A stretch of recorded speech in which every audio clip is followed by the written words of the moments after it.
My name is Antonio. I'm 56 years old and have been a gravedigger for over 30 years at a small cemetery in a rural area. I chose this profession when I was young, not because I had many options, but over time I became accustomed to it and even developed a certain respect for the work. I clearly remember a Friday night in 2005, just before All Souls Day. The cemetery was busier than usual that day, with families cleaning tombstones and placing flowers. I usually stayed late, organizing things, but that evening I was caught off guard by an unexpected task, a last-minute burial. The deceased was a man named Jose, a long-time resident of the town. I was told he lived alone, had no close relatives, and was found dead in his home by neighbors. The ceremony was brief, with hardly any witnesses, just a few acquaintances. By the time I finished covering his casket with dirt, it was almost 7 p.m. and the sky was beginning to darken. Everything seemed normal until then, but something in the air felt different. A cold wind started blowing out of nowhere, and the branches of the trees made strange noises. I've always been a skeptic, and never paid much attention to the stories other gravediggers told about voices or apparitions in the cemetery. But that night, something was off. After finishing my work, I packed up my tools and got ready to close the gates. Before leaving, I did my usual round to make sure everything was in order. As I walked among the tombstones, I noticed something odd. The candle left on Jose's grave had been extinguished. It struck me as strange because the candle was new and the wind wasn't strong enough to blow it out. I decided to relight it out of respect, but as soon as I struck the match, I felt such a chill that I dropped it. I quickly stood up and looked around. That's when I saw, just a few meters away from me, a silhouette. It looked like a man, tall and thin, standing next to an old grave. He seemed to be watching me. My heart raced and I froze for a few seconds, trying to figure out if it was a person or something else. Gathering my courage, I shouted, "Hey, who's there?" But there was no response. I took a couple of steps toward him, and that's when things became even stranger. He vanished, as if he had never been there. Still feeling uneasy, I walked to the grave where he had been. What I saw next sent a shiver down my spine. The grave belonged to a woman named Beatrice, who had passed away in 1923. The disturbing detail was that I knew her coffin had been exhumed years earlier because she had no relatives to care for the plot. The grave was empty. I took a deep breath, realizing it was time to leave. I walked briskly toward the entrance, but as I did, I heard footsteps behind me. They weren't normal footsteps, they were hurried, as though someone was running. I stopped and turned around, but no one was there. The sound continued, circling around me. I pulled out my rosary, something my mother had always insisted I carry, and began praying softly for protection. The footsteps stopped, but then I heard something else. It was a whisper, a faint voice, almost inaudible, saying something I couldn't understand. I closed my eyes, continuing to pray, trying to ignore it. When I finally opened my eyes, I was standing at the gates. I left the cemetery as quickly as I could, locking everything behind me. That night, the image of the figure and the sounds I heard kept echoing in my mind. The next day, when I returned to the cemetery, I made sure to check Beatrice's grave. To my surprise, the tombstone was cracked, something I hadn't noticed before. As a good professional, I made a note to report it to the administrator and had it repaired. But the feeling that something was wrong never left me. Weeks later, I spoke to a priest in town about what had happened. He told me that sometimes the dead seek out the living to resolve unfinished business. I'm not sure if I believe that, but since that day, I've made it a habit to light a candle and say a quick prayer before leaving the cemetery. Even now, many years later, I still think about the figure I saw and the sounds I heard. I don't know what it was, but my respect for the dead has only grown since then. The cemetery may be a place of rest, but it's also full of mysteries that only those who work there truly understand.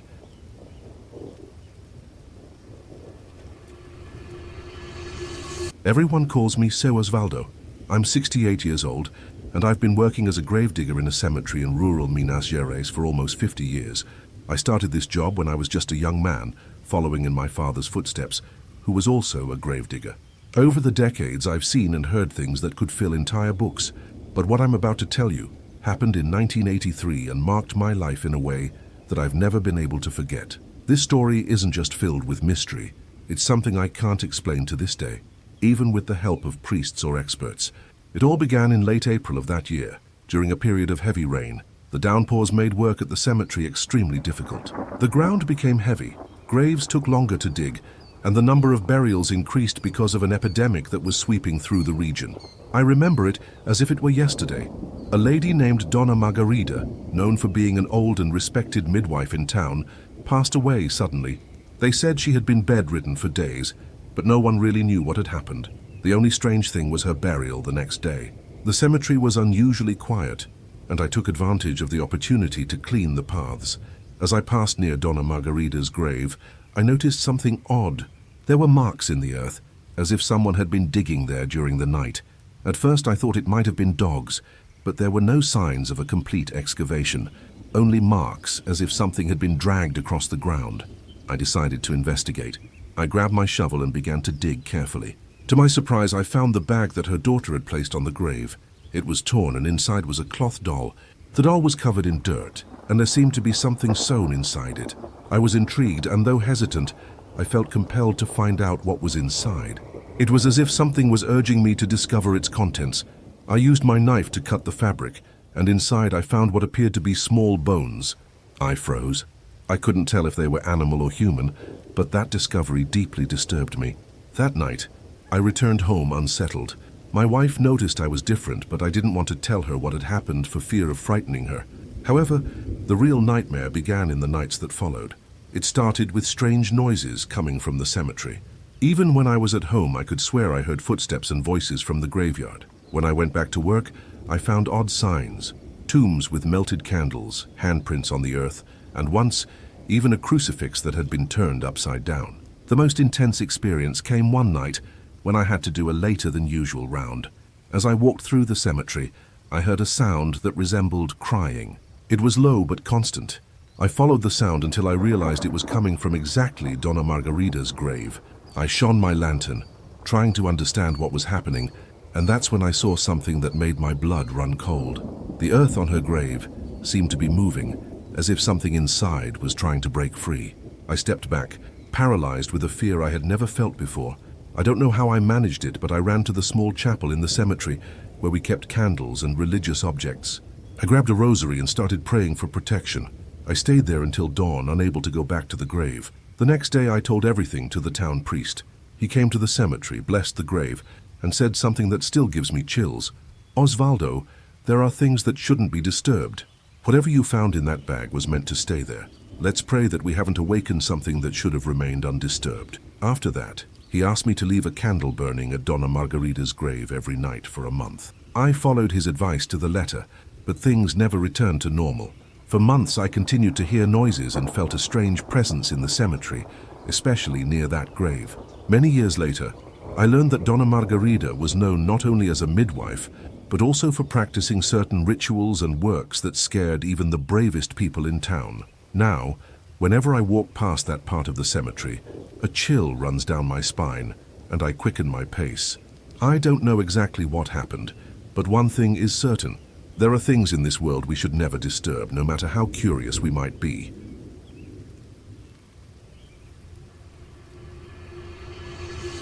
My name is William, and I'm 72 years old. I've spent more than half of my life working as a gravedigger in a secluded cemetery in the interior of Pará. It was 1997 when the cemetery underwent significant renovations. Some of the old graves needed to be removed to make room for new ones. Although this wasn't the first time I had carried out such work, there was something distinctly unsettling about this particular job. One of the graves we needed to excavate belonged to a woman named Ira, who had passed away in the 1940s. According to the cemetery records, she had no family, and her burial had been done with little fanfare. It was said that she had been a recluse, known for her healing rituals and spiritual prayers. Some in the town even referred to her as a witch, though I always considered that to be just the talk of superstitious folks. We started the excavation late in the afternoon, with the goal of exhuming the remains and transferring them to the ossuary, as we had done many times before. But when we opened her tomb, we found something that no one expected. The coffin was practically intact, which was highly unusual, given how many decades had passed. The wood should have been rotten by now, but instead, it appeared as though it had only been placed there recently. Another strange detail was the lack of the typical smell of decomposition. Instead, there was a faint scent, almost like herbs. Despite the oddities, we proceeded as usual. We carefully opened the coffin, and what we found inside left us speechless.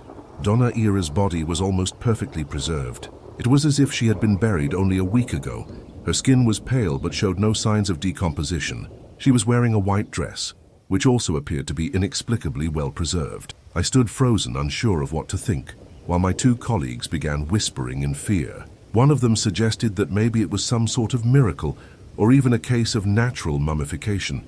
But deep down, we all knew something wasn't right. We decided not to disturb the body further, but immediately informed the cemetery administrator. The next day we covered the coffin again and left everything as it was. However, I volunteered to stay and guard the grave that night. I don't know exactly why I offered, whether out of curiosity or a desire to ensure that no one tampered with it. As the sun set, the cemetery fell into an eerie silence. The only sound was the wind rustling through the trees. I was sitting on the small bench where we kept our tools, sipping a coffee, when I heard something. It was a soft, scratching sound, like something clawing at wood. At first I thought it might be a rat or some other animal, but as I focused more intently, I realized the sound was coming from the direction of Donna Ira's grave. I grabbed my lantern and walked over, trying to convince myself it was just my imagination. When I arrived at the grave, the sound stopped. I looked around, but there was no one there, just the wind and the rustling leaves. Still, a chill ran down my spine. I decided it was best to return to the tool shed, but as I turned to leave, I heard a low groan. It wasn't the sound of an animal, nor something the wind could produce. It was a human-like groan. I turned back to the grave, and that's when I saw something that I will never forget. The earth above the coffin seemed to be moving, as if something inside was trying to escape. My heart raced, and for a moment, I was paralyzed, not knowing what to do. Finally, I gathered the courage and sprinted to the cemetery chapel. Inside, I grabbed a candle and began praying, a prayer I hadn't said in years. As I prayed, I heard footsteps outside. They were slow, deliberate steps, as if someone was walking through the cemetery. When I peeked through the window, I saw a figure dressed in white walking between the tombstones. The moonlight illuminated her face just enough for me to make out her features. To my shock, I had the distinct impression that it was Donna Ira. She seemed to be looking directly at me, her eyes open but hollow, as though she wasn't truly there. I stood frozen, trembling, until she disappeared into the trees. The next morning, I recounted everything to the cemetery administrator and the local priest. They came to the cemetery and decided to seal Donna Ira's tomb with cement to ensure that no one would disturb it again. From that day on, I never heard any more strange sounds or saw any eerie figures, but that night haunted me. I still wonder if what I experienced was real or if it was simply a trick of my mind.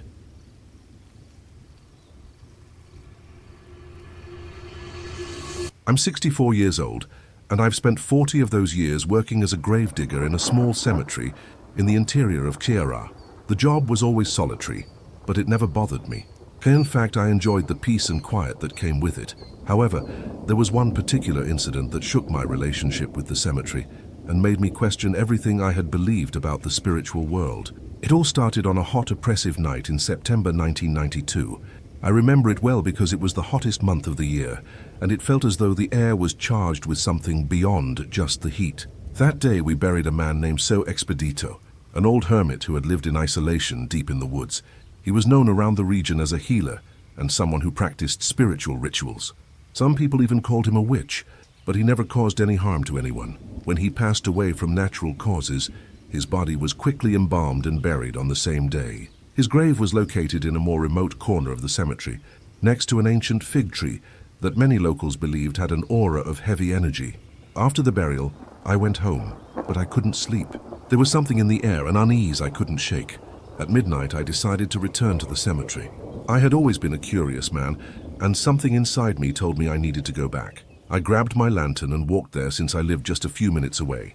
When I arrived, everything seemed normal. The cemetery was as silent as usual, with not even a whisper of wind. But as I passed by Sue Expedito's grave, I felt a chill run down my spine. The fig tree was swaying, though there was no breeze. Around the grave, the soil was damp, as though someone had recently disturbed it. I decided to take a closer look. As I approached, I heard something that froze me to the core, a low laugh as if it was coming from deep inside the earth. I took a step back, trying to comprehend what was happening. My lantern began to flicker, and for a moment everything was plunged into darkness. When the light returned, I gasped in horror. There in the earth were handprints, marks in the dirt as though someone had tried to claw their way out of the grave.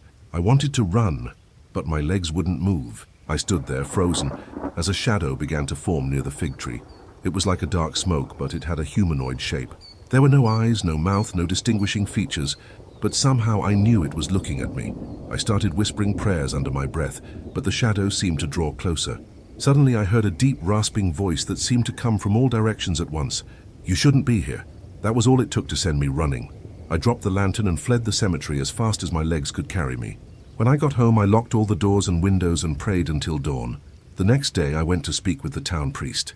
He listened to my story carefully and suggested that we perform a blessing at Seu Expedito's grave. However, when we returned to the cemetery, we found something even more disturbing. The grave was open. There was no sign of the coffin, just an empty hole in the ground. The priest immediately began to pray and insisted we seal the tomb as quickly as possible. He told me that some spirits, especially those who dabbled in the occult, didn't rest easily. From that day on, every time I pass by that corner of the cemetery, I feel an inexplicable chill even on the hottest days. I don't know what happened to Seu Expedito, but one thing is certain: there are forces in this world that go beyond our understanding.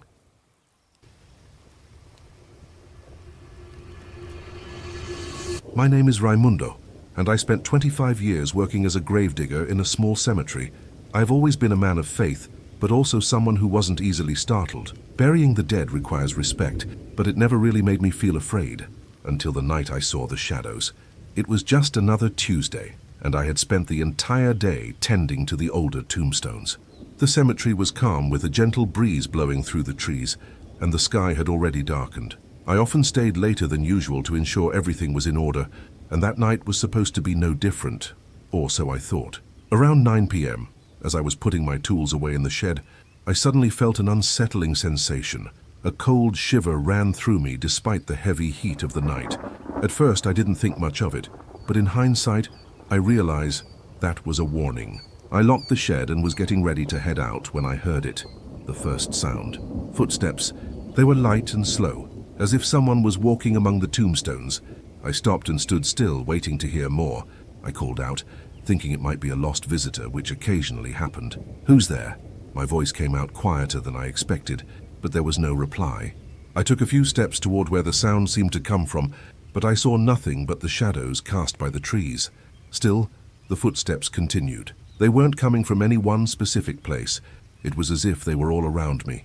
I lit my lantern, trying to shake off the feeling of discomfort, and began walking through the cemetery. That's when I saw it, the first shadow. It darted quickly between two tombstones. It was fast, but there was no way I could have been mistaken.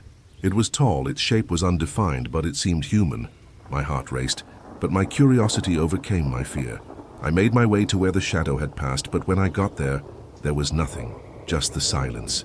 I continued walking, this time with more caution, and then I saw another shadow, this time farther away, standing next to a wooden cross. The light from my lantern seemed to not fully reach it, as though that thing absorbed the light. I took another step toward it, and it vanished into the air like smoke caught in the wind. The more I walked, the more shadows appeared. They were numerous, passing back and forth as if they were surrounding me. They never stayed still for long, but I could feel their presence, as if they were watching me. Sometimes I thought I heard murmurs, but I couldn't make out the words. I reached an old fig tree, one of the oldest areas of the cemetery, and that's when I felt real fear. One of the shadows was standing right beneath the tree. Unlike the others, this one didn't move. It seemed solid, like it was waiting for me. The light from my lantern flickered a few times and then went out completely, leaving everything in utter darkness. My instinct screamed for me to run, but my legs wouldn't obey. I stood there, sweating cold, as the shadow began to approach. When it was close enough, I heard a strange sound, a deep, muffled whisper. It wasn't a clear voice, but it sounded like it was repeating my name, Raimundo. That was enough to snap me out of my trance. I bolted out of there as fast as I could, not daring to look back. I ran across the cemetery, not stopping until I reached the main gate. The next morning, I told the priest in the town what had happened. He didn't seem shocked, though. He simply said, "Sometimes the dead want to remind us that they're still here." He suggested performing a blessing in the cemetery, which we did later that day. Even so, from that moment on, I always made it a point to avoid passing by the fig tree when the sun began to set. There was something there that I couldn't quite understand, something beyond the reach of my rational mind. And those were today's stories. Did you like any of them? Comment on which one you liked and tell us if you've ever experienced something like this in your life. Don't forget to like, and I hope to see you in the next video, if you have the courage to watch more stories.